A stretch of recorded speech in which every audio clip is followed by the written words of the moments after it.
and it's actually pretty sad. Well, what you just said there, I think, is really important because there's a lot of people that say, and I've heard this from people that fully back Ange, right through to people that are neither Ange in or out. They just don't see the view is, well, whoever we bring in, they think you're going to remain as bad and win no trophies because of the way the club's run. And I understand that train of thought. The problem you've got is that your current form in the Premier League, your current form, if you look at if you add your last couple of cup games into this, if you keep playing like this, you could theoretically go down. And that's something you have to go. I genuinely believe if you keep Ange until the end of the season, I think he takes you down. I feel that there are certain players look like they're done. Half the fan base is gone. He can't talk with his eyes looking at a journalist anymore. And I'm not having to go at him for it. All banter aside, I just almost feel like what you need is a bit of a shot in the arm because... and I get everyone's point that shot on the arm might only last 6 months, might only last a season, then he'll fall off again. But on a real level, I think you could get relegated with this manager. You know, I scoffed at the idea weeks and weeks ago when they were like, someone said that we're, creeping up to a relegation battle, or we were in a relegation battle. I was like, it's big 2025 coming up. Ain't no way we're in a relegation battle. And it's quite sad that now I'm just hoping for that road to 40, because before the season I would have, absolutely laughed at that notion. But mathematically speaking, there's 14 games left in the Premier League. You win 5 of them. Now we're above 40. I think that's 41 points, if I'm not mistaken, which is sad that I've been doing this mental math and this mental gymnastics to find some way to sleep at night. But the reality is we could still lose 9 of the next 14 and win 5 of them, the 5 after that, and we'll still reach that 40 points. So I don't know that we're absolutely, if we beat United next, who we got, if we beat y'all next, it's a massive. A few people are saying, Terry, do you have the same energy for your club? I do. If I felt, I want Amorim to stay, but if Amorim got into such a slump to where, and again, you've got to put the context here. If Amorim had his head down in every interview, we actually are winning more games than we were 7 or 8 games ago. It's the results we're looking at here as well. I would look at it, and if I truly believed he was going to take us down, I would talk about the sacking of Ruben Amorim. I don't think he will. I'm just looking at the scenario at Tottenham looks different in the sense of Man United with Amorim at the beginning of something. And I still think there's enough enthusiasm in the squad and in the manager to get us through whatever we need to get through. I look at Ange's body language. I look at half your players. I look at the way your fan base is. And I just think this could end really, really badly. Now, you win 2 or 3 of the next games, then I don't think you've got to worry about it, as you say. But if you suddenly go on a 3-game, 4-game losing streak as you did before, suddenly then you're moving into nearly 30 games played. And it does depend on the teams below you. It does depend on whether or not, just looking at the league table now, depends on the results of West Ham and Everton and Wolves, etc.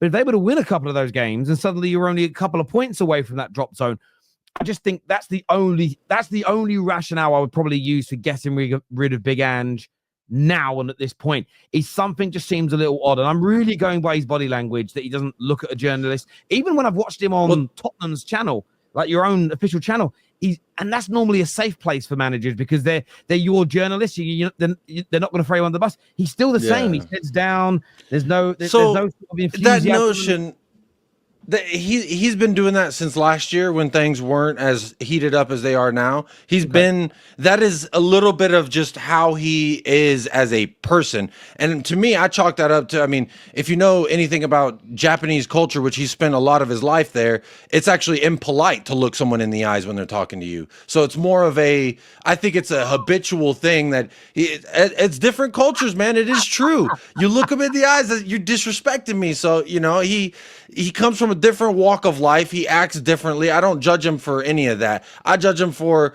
the results and the substitutions and the management of such things. And a lot of the things that he says, bro, I'll be honest, big media, they're not always there to help you. They're there to get the next thing that's going to click. The dude is still eating good off of that liner. I always win in my second year. He's still sitting there sipping Mai Tais and eating caviar because he feels like a big man on campus because they still talking about it. Everybody's still talking about, oh, Ange always wins in his second year. To me, I don't look at that body language thing and necessarily say this is makes me think X or Y. It really is I don't know. I just don't think it matters at all. It's kind of like the hands in his pockets. People want a manager flailing around like a wacky inflatable flailing arm tube man.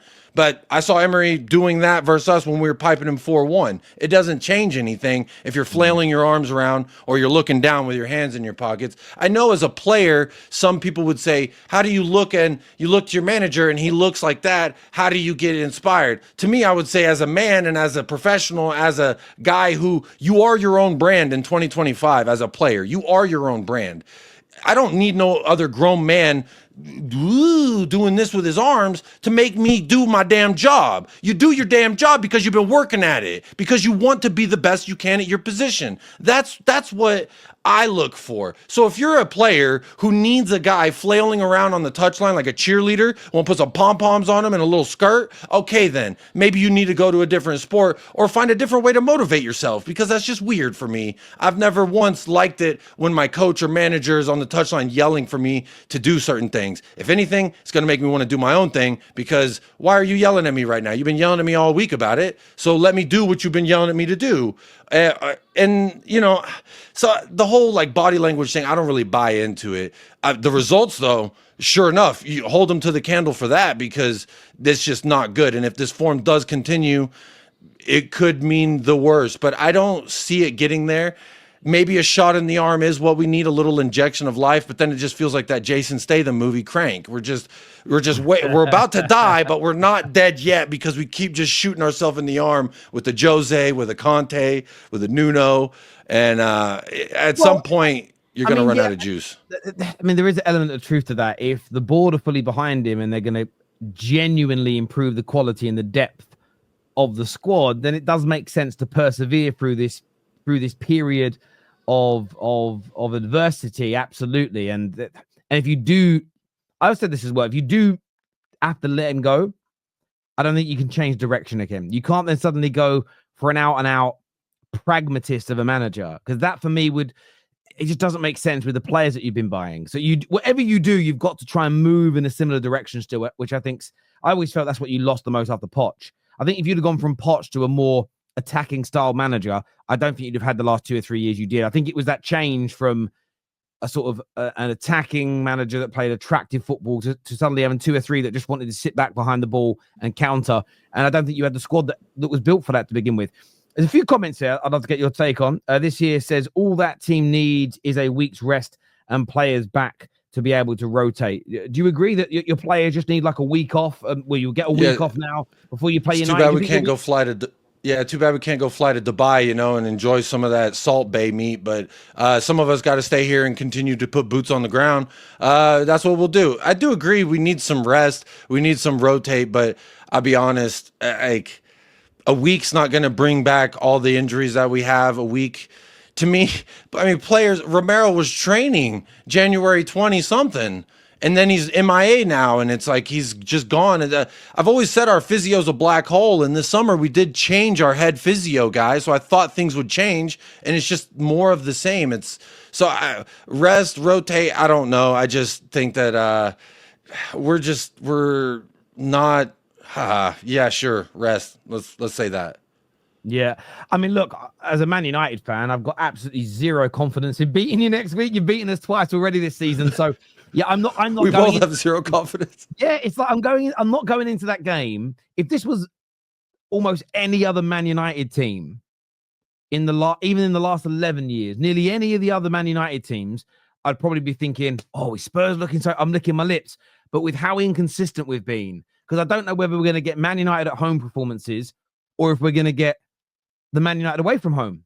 If we perform against you like we did away against Arsenal, away against City, away against Liverpool, I think we'll beat you. But it's if we put in one of them home performances, it's going to be crazy. So that it could actually be one of the most calamitous games for rivals that the Premier League has ever seen on Sunday between Man United and Spurs. It really, really good.